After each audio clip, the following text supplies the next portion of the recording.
Assalamualaikum warahmatullahi wabarakatuh. Perkenalkan, nama saya Asyara Nafa Arifin dengan NIM 360142200. Di sini saya akan mempresentasikan materi tentang psikologi pembelajaran online dan teknologi.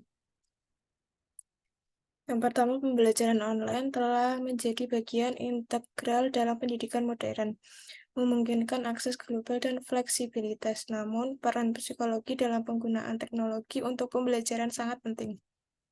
Psikologi pembelajaran online membahas bagaimana orang belajar melalui platform online, mempertimbangkan faktor-faktor psikologis seperti motivasi, konsentrasi, dan interaksi.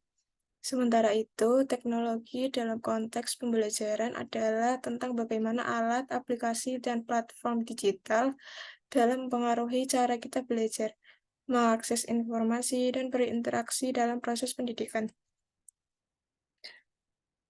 Dampak psikologis pembelajaran online yang pertama, motivasi dan keterampilan, yaitu bagaimana memotivasi siswa dipengaruhi oleh lingkungan pembelajaran online dan teknologi yang digunakan. Yang kedua, ada konsentrasi dan fokus, di mana tantangan mempertahankan konsentrasi dalam lingkungan digital yang penuh dengan gangguan. Yang ketiga, ada interaksi sosial. Peran interaksi sosial dalam pembelajaran online dan penggunaan teknologi untuk memperkuat koneksi antara siswa.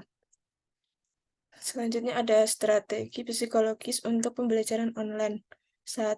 Desain pembelajaran yang memperhatikan psikologi, yaitu bagaimana desain kurikulum dan penggunaan teknologi dapat disesuaikan untuk memaksimalkan efektivitas belajar. Kedua, pengelolaan waktu dan stres, yaitu strategi untuk membantu siswa mengelola waktu dan stres dalam lingkungan pembelajaran online yang dapat menjadi cenderung meningkatkan tekanan. Yang ketiga, ada penguatan kemandirian belajar. Bagaimana teknologi dapat digunakan untuk meningkatkan kemandirian siswa dalam proses belajar. Selanjutnya ada kendala perkuliahan online. 1. Perkuliahan menggunakan metode online ini kurang efektif karena banyak dari teman-teman ketika perkuliahan berlangsung tidak on kamera, sehingga kita tidak tahu apakah yang tidak on cam tersebut menyimak pembelajaran atau tidak. Hal tersebut juga akan mempengaruhi terhadap pemahaman peserta didik, karena yang memperhatikan belum tentu paham, apalagi yang sama sekali tidak memperhatikan. Yang kedua, perkuliahan secara online juga sering mengalami banyak gangguan, salah satunya yaitu jaringan. Yang ketiga, ada kalanya pembelajaran melebihi batas jam yang telah ditentukan, sehingga terkadang siswa terlambat masuk pada jam pembelajaran selanjutnya. Selanjutnya ada agar perkuliahan online efektif. Di sini ada 3 teori. Yang pertama, konstruktivisme atau membangun pengetahuan melalui pengalaman dan refleksi. Perkuliahan akan maksimal kalau kita sudah mengetahui apa yang akan kita bahas atau diskusikan.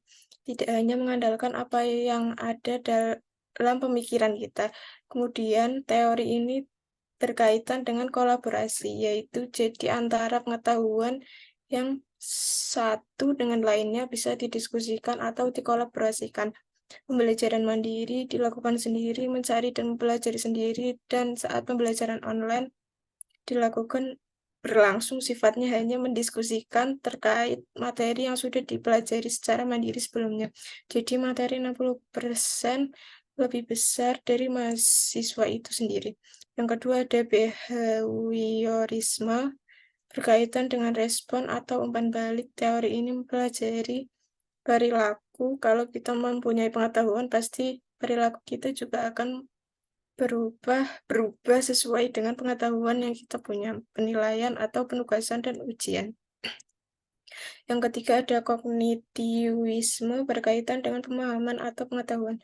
Semakin banyak kita mendapatkan input pengetahuan, kita akan mudah dalam melaksanakan pembelajaran online. Yang selanjutnya ada evaluasi dan penyesuaian. Yang pertama, pengukuran kesejahteraan psikologis melalui metode evaluasi untuk memahami kesejahteraan psikologi siswa dalam konteks pembelajaran online.